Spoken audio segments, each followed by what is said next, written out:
আমি আপনাকে বলি সংবিধান কি নিয়ে যান আজকে সংবিধানের উপরে লেখা আছে বিসমিল্লাহির রহমানির রহিম। তো জুলাই সনদে থাকতে হবে কেন?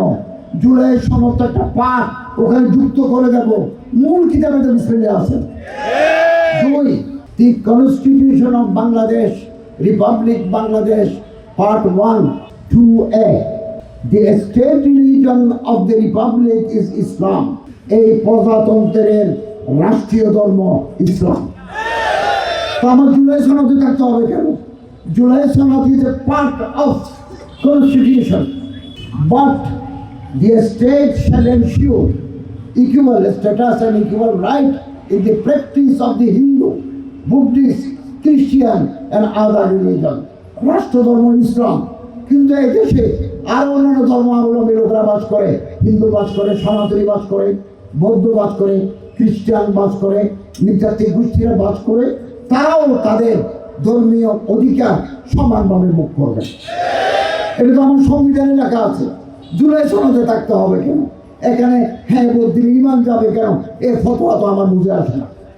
এগুলো হচ্ছে মিথ্যা প্রচারণা।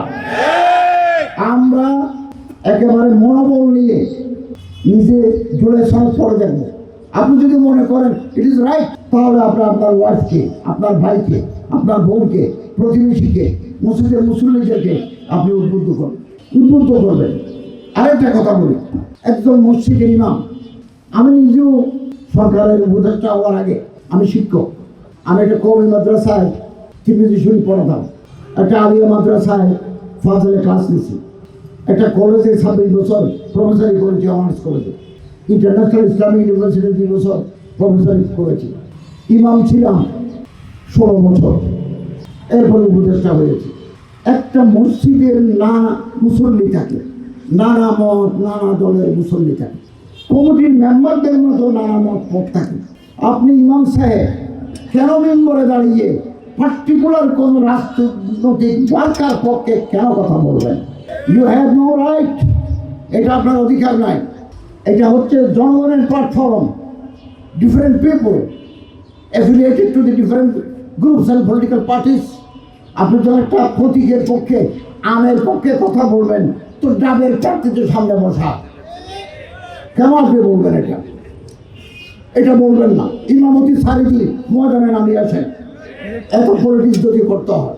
আমি 16 বছর খতিব হিসেবে দায়িত্ব পালন করেছি। একেবারে যেদিন শপথ নিয়েছি এর 1 সপ্তাহ পর্যন্ত আমি জুমার নামাজ আদায় করেছি, ইমামতি করেছি। গণভোটের পক্ষে কথা বলবেন, গণভোট তো কোনো দলের নয়। আমাদের দেশের যত রাজনৈতিক দল প্রত্যেকে ওখানে স্বাক্ষর করেছে। এটা জনগণের ঐকমত্যের দলিল আমাদের এই হ্যাঁ ভোট।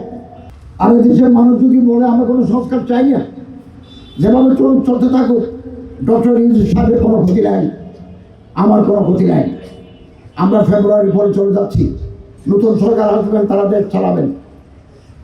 এটা এমন নয় যে বর্তমান সরকার নিজেদের সুবিধার জন্য এগুলো করছেন, এটা সত্য নয়।